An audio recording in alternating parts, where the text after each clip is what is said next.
लोकांच्या हातात मला स्वीकारावं की नकारावं. मी प्रामाणिकपणा नाही सोडू शकत. जेव्हा माझ्या बहिणीने फोन केला की अरे अमितला सांभाळ, त्याचं ट्रोलिंग होते. It's okay, you can do this, just go, गप्पा मार. त्या 2 मिनिटाच्या गॅपमध्ये जर काय महाराष्ट्राचं नुकसान झालं असेल किंवा लोकांचं नुकसान झालं असेल तर लोकांनी मला सांगावं. चुका होणार, फक्त स्वीकारायची एक शक्ती पाहिजे. मी राजसाहेबांचा मुलगा नसून, मी राजकारणात आलो नसून, हे मी छातीडोकपणे सांगतो. ह्याच्यात काय वाईट आहे? आणि मी ऑलवेज बोलतो, राजकारणात माझी कोणाशी कंपॅरिझन झाली पाहिजे ती फक्त माझ्या वडिलांची. मी एका माणसाला मला डिसअपॉइंट नव्हतं करायचं, ते म्हणजे माझे वडील. मग मुलगा बघायला लागला, त्यांनी विचारलं की अरे बाबा कुठे गेला आणि हे कोण आलेस? मी फक्त तिला एवढंच सांगितलं, तुझ्या मुलाला सांग जरा कमी चांगलं बोल. सध्या महाराष्ट्रात, देशात एक वेगळ्या प्रकारचं राजकीय वातावरण पाहायला मिळते. त्या राजकीय वातावरणात जेन झी हा एक खूप महत्त्वाचा मुद्दा आहे की ज्यांनी अक्षरशः जे कधी 12 वर्षात घडलं नव्हतं, या फोर्सनी एक राजकारण तयार झालं, त्याच्यातनं तो फोर्समधनं राजीनामा झाला. या सगळ्यामध्ये एक नाव किंवा महाराष्ट्रातले विशेषतः एक नाव जे आहे की जे कायम चर्चेत असतं आणि त्या फोर्समध्ये ते नाव अनेकदा आपल्याला दिसून आलं, ते म्हणजे ठाकरे. ठाकरेंची जी तरुण पिढी आहे ती प्रामुख्याने आपल्याला ह्याच्यामध्ये दिसते आणि हीच तरुण पिढीतलं एक मोठं नेतृत्व, मनसेचे नेते आणि राज ठाकरेंचे पुत्र अमित ठाकरे हे आज आपल्यासोबत आहेत. त्यांना या सगळ्याबाबत काय वाटतं, या सगळ्याविषयी काय वाटतं, याच्यावरती आपण चर्चा करणार आहोत. अमित साहेब, आपलं मुंबईत. तुम्ही प्लीज अमित बोला.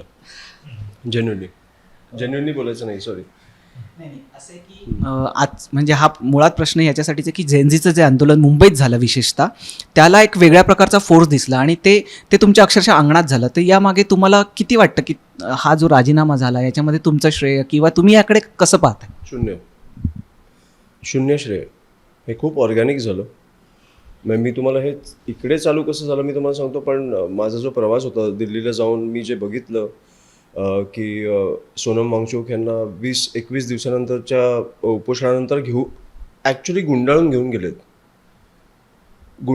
गेलेत. असं मी कधी राजकारणात कधी आयुष्यात माझ्या बघितलं नव्हतं की सिव्हिलमध्ये लोक पोलीस येतात आणि बोलतात की आम्ही डॉक्टर्स आहोत आणि आम्हाला चेक करायला आलो आम्ही, आणि जस्ट उचलून घेऊन गेलेत पांढरा पडदा आपल्यासमोर टाकून. त्याच्यानंतर मी अभिजितला भेटलो. मला जे बोलायचं होतं तिकडे बोललो की खूप काळा दिवस होता तो आपल्या राजकारणातला. आणि मग हे जे चालू झालं की मला वाटतं की सोनम वांगचुक सरानंतर जे एक आंदोलन होतं त्यांचं दिल्लीमध्ये, तेव्हा ज्या लोकांना ज्या प्रकारे मारलं आहे, लाठ्यांमध्ये खिळे ठोकून, मुलींवर हात टाकून, मुलींचे कपडे फाडून ज्या प्रकारे मारलं आहे, त्याच्यानंतर मला वाटतं कुठेतरी देश पेटायला लागला. आणि ऑनेस्टली इकडे जे झालं, मी खरंच सांगतो, मी ऑनेस्टली आपलं शिवतीर्थमध्ये होतो, मला एक मुलगी किंचाळण्याचा आवाज आला. आम्ही खाली पळालो, मी, माझी आई, माझे सगळे मित्र होते माझ्याबरोबर तेव्हा, आणि माझी आई विचार न करता त्या मुलींबरोबर गेली. आणि मला वाटतं की आपण धर्म नको मध्ये आणायला, पण माझी आई बोलली ह्यांनी जे हिजाब बुरखा घालतात त्या बुरख्याला हात लावून दाखवा. आपल्या धर्मावर आल्यावर मला माहिती आहे कसं लढायचं, पण हे आपल्या धर्माच्या विरोधात नाही आहेत. त्याच्यामुळे मला माहिती आहे त्यांना कसं जपायचं. आणि माझ्या आईकडनं मी त्या दिवशी ते शिकलो की ती बसली तिकडे आणि ज्या प्रकारे ते सगळं झालं, खूप म्हणजे दैवी होतं ते. माझ्या वडिलांचे फोन येत होते, मी इकडे होतो, आपण सगळ्यांना त्या व्हॅनमधनं बाहेर काढलं. म्हणजे त्याच्यानंतर कुठेतरी एक सिक्युरिटी आली असेल लोकांना की इकडे आम्हाला हात नाही लागणार, आणि तो हात लागला नाहीच पाहिजे. तुम्ही कशासाठी लढताय हे त्यांना कळलंय. नीटच्या पेपर लीकमुळे 20 का 21 मुलींनी आत्महत्या केली आहे. त्याच्यासाठी हे सगळं होतं. त्याच्यामुळे मला वाटतं की कुठेतरी लोकांना एक सरकारला प्रश्न विचारायला पण एक प्लॅटफॉर्म आपण क्रिएट केला पाहिजे. कसेही प्रश्न विचारू दे, आम्ही तुम्हाला तिकडे बसवलं आहे, आम्हाला तुम्हाला हटवण्याची पण ताकद आमच्याकडे आहे. राजकारण त्या दिवशी मला वाटतं भाषणात बोललो, पण खूप सोपं आहे. 5 वर्षांना एकदा निवडणूक येते, 5 वर्षांना एकदा आपल्याला एक मतदान करायचा हक्क मिळतो. तो कशासाठी करतोय आपण? तर मला वाटतं तो लोकांना कळला पाहिजे. कुठेतरी 5व्या वर्षी आपल्याला जातीत, धर्मात, भाषेत जर अडकवलं असेल आणि 4 वर्ष ह्या सरकारने काम नसेल केलं, हटवा. भीती वाटली पाहिजे ह्या लोकांना की आम्हाला ह्या लोकांनी बसवलंय, म्हणजे तुम्ही बसवलंय तर तुम्ही कधी आम्हाला काढू शकता इकडनं. हे राजकारण हे खूप सोपं आहे. 1 लाईनमध्ये. सॉरी सर, तुम्ही जसं म्हणताय की अनेकदा अमितजी की अमित असं आहे की राजकारणामध्ये ना अनेकदा न केलेल्या गोष्टींचं पण श्रेय घेतलं जातं. तुम्ही इतक्या सरळपणे बोलताय की माझं हे काही श्रेय नाही आहे, मी शून्य आहे. राजकारणात एवढं सरळ असून राहणं तुम्हाला परवडणार आहे? काढलं तर काढलं, तुमचं नुकसान होईल राजकीय दृष्ट्या अनेकदा. झालं ना, पडलो नव्हतं. लोकांच्या हातात आहे मला स्वीकारावं की नाकारावं. तुम्ही स्वीकारलं तरी मी तुमच्यासाठी काम करणार, तुम्ही नाकारलं तरी मी तुमच्यासाठी काम करणार. तुम्ही जे काय करायचं करा. मी प्रामाणिकपणा नाही सोडू शकत. माझं खूप सोपं आहे. पण राजकारणात हा प्रामाणिकपणा तुम्हाला कितपत तग धरेल असं वाटतंय? नाही, मला माहीत नाही. ते लोकांच्या हातात आहे. परत मी सांगतो, हे सगळं बॉलिवूड, फिल्म इंडस्ट्री आणि पॉलिटिक्स हे लोकांच्या हातातले क्षेत्र आहेत. त्याच्यामुळे मला वाटतं की ते ठरवतील आम्हाला कुठे बसवायचं, कुठे काढायचं. आता एक वेगळा प्रश्न, कारण की काल जे काही घडलं, तुम्ही मनसेच्या विद्यार्थी सेनेच्या कार्यक्रमामध्ये भाषण केलात. त्या भाषणादरम्यान तुम्ही काही वेळ विसरलात, तुम्ही नंतर खाली गेलात. हे होऊ शकतं, साहजिक आहे. कोणी भाषण करताना ह्युमन एरर येऊ शकतात, विसरू शकतं. पण तुमच्याकडे बघताना तुम्ही ठाकरे म्हणून बघितलं जातं आणि त्यातही तुमचे वडील राज ठाकरे, जे ज्यांची भाषणाचे दाखले दिले जातात. तर जेव्हा हे सगळं घडलं तर याच्यामागे आता ट्रोलिंग ज्या पद्धतीने सुरू झाले, तुम्हाला दुःख वाटतंय सगळ्याबाबत? नाही, मी तुम्हाला एक गोष्ट सांगतो. मला माझ्या भाषणानंतर माझ्या आजीचा फोन आला. तिने मला सांगितलं की उत्तम कार्यक्रम झाला, तू उत्तम बोललास. मी फक्त तिला एवढंच सांगितलं, तुझ्या मुलाला सांग जरा कमी चांगलं बोल. मग ते ज्या लेवलला येतात ना, ते प्रेशर मी तुम्हाला सांगू पण नाही शकत की ठाकरे असण्याचं म्हणजे राज ठाकरेचा मुलगा असण्याचं प्रेशर काय आहे. मी तिला बोललो कमी चांगलं बोलायला सांग ना थोडं, असं कुठं बोलतं. आणि हे जे प्रेशर आहे ते मी ह्या वेळेला खूप घेतलं. इन जनरल मला वाटतं की ह्या गोष्टींकडे मी जास्त लक्ष देत नाही की ट्रोलिंग काय होतंय किंवा काय, माझे मुद्दे पोचलेत की नाही. आणि मी त्या दिवशी मी तुम्हाला फॉर एक्झाम्पल मी आत गेलो, मला माहीत नाही मी का आत गेलो, मी का ब्लँक झालो, मी बाहेर कसं आलो, हे सगळं मी तुम्हाला सांगतो माझ्या कुठेतरी असं काहीतरी दैवी होतं. मी एका माणसाला मला डिसअपॉइंट नव्हतं करायचं होतं, ते म्हणजे माझे वडील. त्याच्यासाठी मी बाहेर आलो आणि मी येऊन जे काय बोललो ते बोललो. पण इम्पॉसिबल होतं की असं आज जाऊन बाहेर येणं. हे जे घडलं त्याच्यानंतर राजसाहेबांची काय प्रतिक्रिया होती किंवा त्यांनी तुम्हाला काय सांगितलं का या सगळ्या प्रकाराबद्दल? एका शब्दांनी साहेब नाही बोलले? नाही, म्हणजे त्यांनी बोलले पण ते आता सांगण्यासारखं नाही आहे की त्यांनी काही टिप्स दिले, पण ते मी माझ्या मनापुरतं ठेवीन. पण मला माहीत नाही, त्यांनी ॲक्च्युली बघितलं 7 वाजता माझं भाषण संध्याकाळी, जेव्हा माझ्या बहिणीने फोन केला की अरे अमितला सांभाळ, त्याचं ट्रोलिंग होतं आहे. आणि मी 2 दिवस 4:30ला उठतो आहे सकाळी. मला ज्या लेवलला स्ट्रेस होतो, मी 7 वाजता झोपलेलो. माझ्या वडिलांनी मी फोन नाही उचलला म्हणून आईला फोन केला की अमित कसं आहे. तेव्हा हे सगळं चालू झालं की मला पण तेव्हा कळलं की ट्रोलिंग चालू झालं आहे. पण मी बोललो की मला फरक पडत नाही, मी ह्या क्षेत्रात मनापासून उतरलो आहे. ह्या गोष्टी, हे ह्युमन एरर आहे, हे होणार.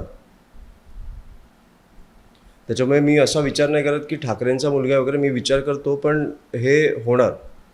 पण आजचा काळ हा ना सगळा, हा इंस्टाग्राम. त्या 2 मिनिटाच्या गॅपमध्ये जर काय महाराष्ट्राचं नुकसान झालं असेल किंवा लोकांचं नुकसान झालं असेल तर लोकांनी मला सांगावं. पण असं आहे ना की हा सगळा ना परसेप्शन आणि नरेटिव्हचा खेळ आहे. म्हणजे उद्या तुम्ही पुन्हा राजकारणात म्हणजे पॉलिटिकल निवडणुकीच्या ह्याच्या सगळ्यात आलात तर या गोष्टीतनं, ह्या छोट्या छोट्या अशा ज्या गोष्टी असतात त्या तुमच्या मतदारांवरती हॅमर केल्या जातात आणि या गोष्टीचा तुमच्यावरती त्या वाईट पद्धतीने परिणाम होऊ शकतो. तर मग ह्या टाळल्या पाहिजेत कशा?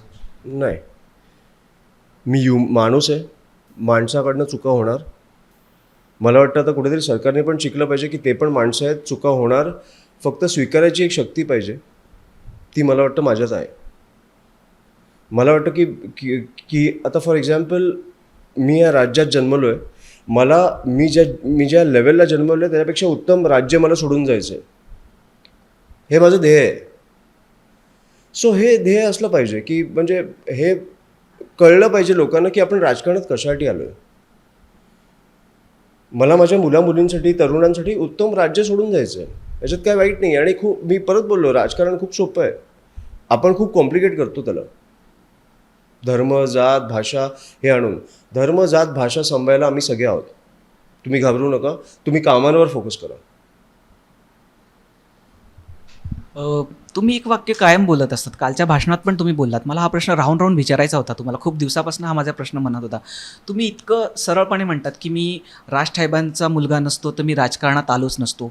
हे असं आहे ना की मी परत तेच म्हणतो की हा नरेटिव्ह आणि परसेप्शनचा खेळ आहे. उद्या तुमच्या हे जे तुम्ही वाक्य म्हणतात ना, याच्या तुमच्या विरोधात वापर होऊ शकतो. तर तुम्ही हे असं बोलणं टाळायला हवं का? नाही, मी जो आहे तो आहे. स्वीकारायचं की नाकारायचं हे तुमच्या हातात आहे. तुम्हाला जे करायचं ते करा. माझ्यावर मी तुमच्यासाठी काम करत राहणार.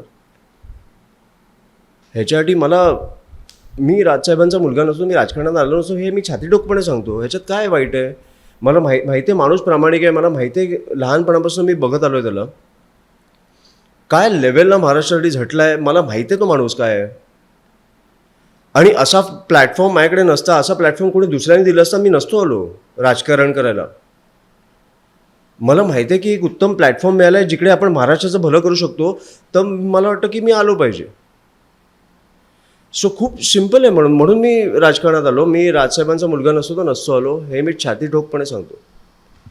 तुम्हाला असं नेहमी वाटतं का की महाराष्ट्राचं जे म्हणजे राजसाहेब जे सांगतात की विजन कसं असलं पाहिजे किंवा काय पद्धतीनं, तर हे विजन जेव्हा मांडलं जातं किंवा हे केलं जातं त्याच्यावरती अनेकदा विचित्र पद्धतीने ट्रोलिंगच म्हणा एक प्रकारे केली जाते किंवा टीका केली जाते. याचं कुठेतरी तुम्ही जेव्हा घरी बसता तेव्हा ह्याच्यात काही चर्चा होते या विषयावरती?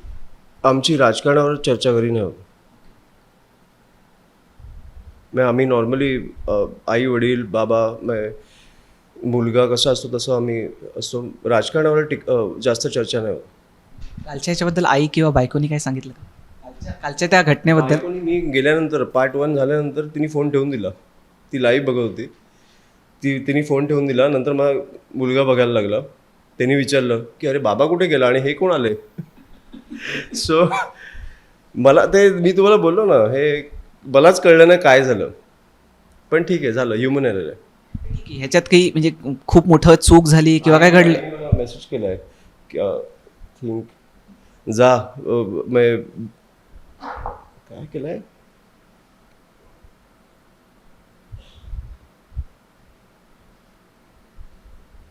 It's okay, you can do this, just go, गप्पा मार. हा मॉरल सपोर्ट खूप महत्त्वाचा असतो. पण तो मला तेव्हा पोचला नाही. तेव्हा नेटवर्क नव्हतं. तो मग नंतर पोचला मला. नंतर मी आईला घट्ट मिठी मारली. सो पण ते असं होत असतं. हे ह्युमन एरर आहे. मी अशा गोष्टींना घाबरत नाही. जर माझ्या कामांमध्ये कुठे चुका झाली तर मला सांगा. प्रत्येक राजकारणाचा एक काय म्हणतात एक खासियत असते. जशी राजसाहेबांची भाषण आहे, लोकांवरती एक प्रभुत्व आहे त्यांचं एक प्रकारचं, किंवा अनेक नेते असतात की त्याची प्रत्येकाचं एक काय काय खासियत असते. तुम्हाला असं वाटतं की ठीक आहे आपण एक समजून चालूया की तुमचा राजसाहेबांच्या तुलनेने तुमच्या भाषणाचा तशी खासियत नाही म्हणणार आपण. पण असं आहे ना की तुमची एक काहीतरी वेगळी खासियत आहे की तुम्ही लोकांमध्ये जाता, लोकांशी डिरेक्टली कनेक्ट होतात. ठाकरे आपल्यामध्ये साहेब पण करायचे. मला वाटतं की साहेब अजूनही करतात. मला वाटतं महाराष्ट्र ज्या लेवलला एक माणूस फिरला आहे तसं राजसाहेबांसारखं कोणी नाही आहे. आणि मी ऑलवेज बोलतो राजकारणात माझी कोणाशी कंपॅरिझन झाली पाहिजे ती फक्त माझ्या वडिलांची, बाकी कोणाशी नाही. बाकी मला कंपॅरिझनच नको आहे. बाकी तुम्ही जे काय करायचं करा. जर कंपॅरिझन झाली तर माझ्या वडिलांशी झाली पाहिजे.